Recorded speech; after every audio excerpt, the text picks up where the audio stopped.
10:30 বাজে জানাজার টাইম দিছে, 10:30 জানাজা, 10:34 বাজে গেছে, 30:40 বাজে গেছে।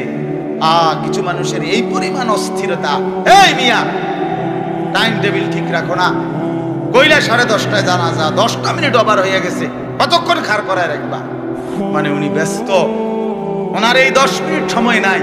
আল্লাহর কসম বন্ধু, এই মানুষটাও এরকম ব্যস্তই ছিল। যে মানুষটার জানাজা হচ্ছে এখন, যার লাশ এখানে শোয়ানো, এই লোকটাও এমন ব্যস্তই ছিল। তার হাতেও একদিন সময় ছিল না। আজ গোটা পৃথিবী সব আগার জায়গায়, এই বেচারা শুধু নিস্তব্ধ।